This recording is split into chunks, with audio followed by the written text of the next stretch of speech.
Story by heart 2.0। माँ की पसंद। नहीं माँ, कैसे कर लूँ शादी सुहानी से?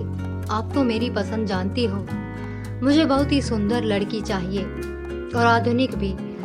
आखिर मैंने कुछ सपने देखे हैं, कैसे समझौता करूँ इनके साथ?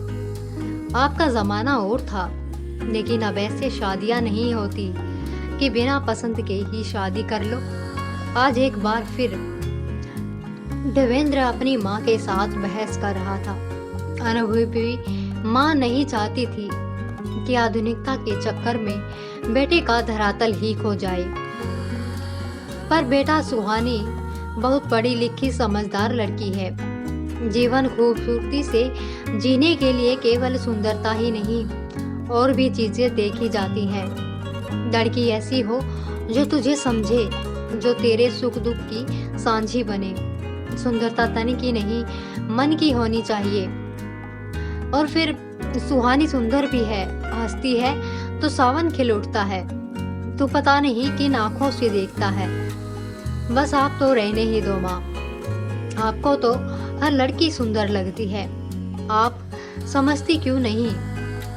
सोसाइटी में उठने बैठने के लिए साधारण नहीं, स्मार्ट लड़की चाहिए। आप पापा से कह देना, मैं उनकी दोस्त की लड़की से शादी करने वाला नहीं। देवेंद्र अपने बनाए आधुनिकता के जाल से बाहर आने को तैयार ही नहीं था। अपनी बात कहकर आगे कुछ न सुनने के लिए कमरे से बाहर जाते हुए रुका।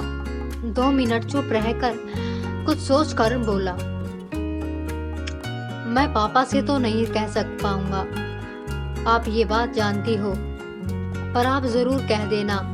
केवल सुंदरता ही सब कुछ नहीं, मॉडर्न होनी चाहिए। मेरे साथ क्लब में जाए। और कहते हुए देवेंद्र रुक गया। उसे लगा माँ के सामने ये सब कि उसे ड्रिंक भी साथ दे। नहीं कहना चाहिए, कैसे समझाऊं आपको? कहकर पैर पटकते कमरे से बाहर चला गया।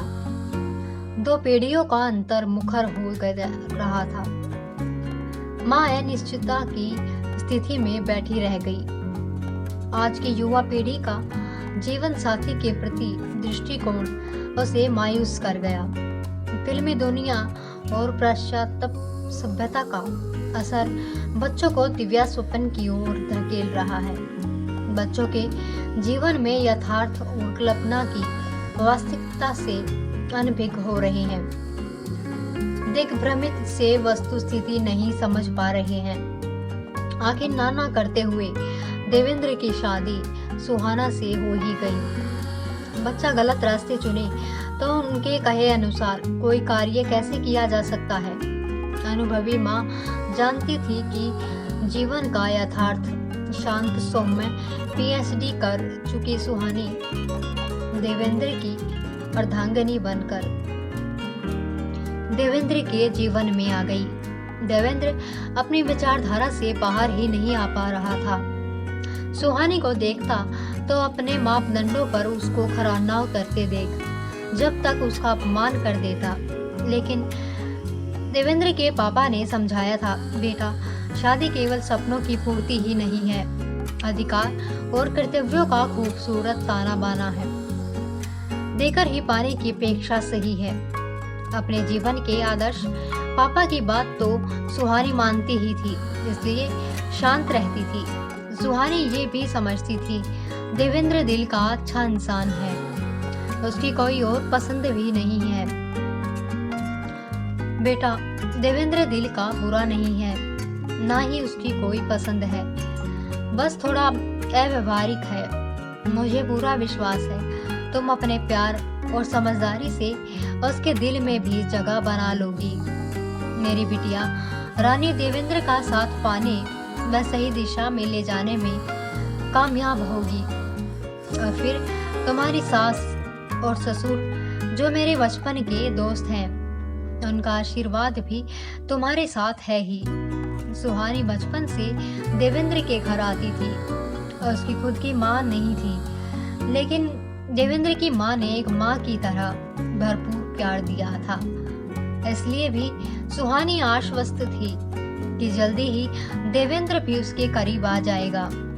थोड़ा चंचल है तो क्या, आखिर प्यार में भी बड़ी शक्ति होती है। देवेंद्र जब भी कुछ उल्टा सीधा बोलता, सुहानी हंस के टाल जाती।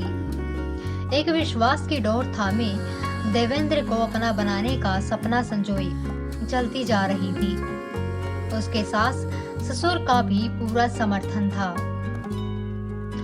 सावन की रिमझिम और भादों की गुनगुनाहट ने जीवन के कदमों को आहिस्ता से रवाना किया। दो तन दो मन दो टहनियों से जो हवा के झोंके से मिलती सिमटती रहती है, आगे बढ़ने लगी। यूं ही पास आने की जिद और खुद में सिमटने का तारम तय बस्तूर चलता रहा। खिलती रही सुहानी के होठों की मुस्कुराहट मौन से। देवेंद्र नापता रहा हर वो कोना जिसके दायरे उसने खुद बनाए थे। वक्त कब रुकता है, रात दिन ने अपनी माला फेरना जारी रखी। इन दोनों की शादी को 1 साल गुजर गया। कभी नजदीक आए भी तो भावेश में, लेकिन प्यार जैसा देवेंद्र के मन में नहीं उपजा या नहीं उपजने दिया। उसके मस्तिष्क में जिसने आधिक्यता ने धूसर रंग छितरा रखा था, सुहानी की तरफ से पूर्ण समर्पण रहता। देवेंद्र के मम्मी पापा भी बहुत समझाते, पर उसकी आंखों में तो मॉडर्न होने का चश्मा चढ़ा था। सुहानी भी कम नहीं थी। अंग्रेजी बोलती, जीन्स पहनती, हाँ पब आदि जाना पसंद नहीं था। शालीनता में रहकर करती। भारतीय संस्कार उनके व्यक्तित्व को पूर्ण करते थे। आज सुहानी देवेंद्र की शादी की सालगिरह थी। देवेंद्र के मम्मी पापा ने बहुत बड़ी पार्टी दी थी। बेटा, आज शाम टाइम से आ जाना। ऑफिस जाते समय माँ ने देवेंद्र को कहा। ऐसा प्रतीत हो रहा था जैसे देवेंद्र को कुछ याद ही नहीं है। क्यों माँ? अरे तुम्हें कुछ याद है नहीं? आज 1 साल हो रहा है तुम्हारी शादी को। देखता हूँ माँ, आज ऑफिस में मीटिंग है, कहकर लापरवाही के भाव चेहरे पर लिए ऑफिस को निकल गया। सारे मेहमान आ चुके थे। सुहानी ब्यूटी पार्लर से तैयार होकर आई थी। गजब की सुंदर लग रही थी। गोल बड़ी आंखें, खूबसूरत जूड़ा, पिंक लहंगा, मैचिंग ज्वेलरी। आने वालों की निगाह उस पर से हट नहीं रही थी, पर सुहानी को इंतजार था तो सिर्फ देवेंद्र का। वो बेचैनी से थोड़ी थोड़ी देर में दरवाजे की ओर देख रही थी। इंतजार का हर पल उसे सदी सा लग रहा था।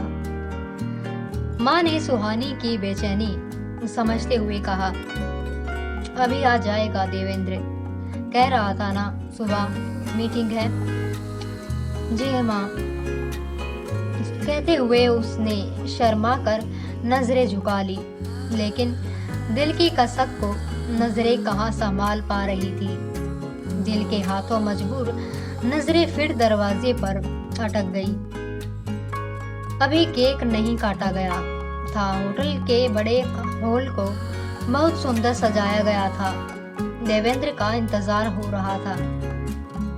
हल्का म्यूजिक माहौल को और भी दिलकश बना रहा था। लोग स्नैक्स ले रहे थे कि देवेंद्र ने हॉल में प्रवेश किया।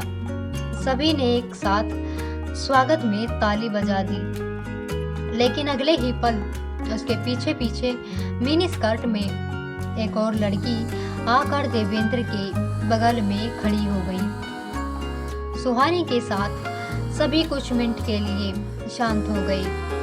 सुहानी के दिल में तूफान करवट लेने लगा। ये मेरे ऑफिस में अभी नई आई है, अक्षरा नाम है, मेरी कलीग है। सास ससुर को भी अजीब लगा, लेकिन मेहमानों के सामने तमाशा ना बने इसलिए चुप रहे। पार्टी खत्म हो गई। सुहानी ने आज कुछ नहीं कहा, न कोई झगड़ा न कोई मनुहार। वो समझ चुकी थी देवेंद्र को ऐसे समझाना आसान नहीं है। सुहानी महसूस कर रही थी। कुछ दिनों से देवेंद्र समय से घर आ जाते हैं, उसके इर्द गिर्द घूमते हैं, लेकिन सुहानी अभी संभल कर चलना था। अरे सुहानी, इस समय कहाँ जा रही हो? आ जाओ, साथ बैठकर नाश्ता करते हैं। नहीं, मेरा सहेलियों के साथ प्रोग्राम है, आप कर लीजिए।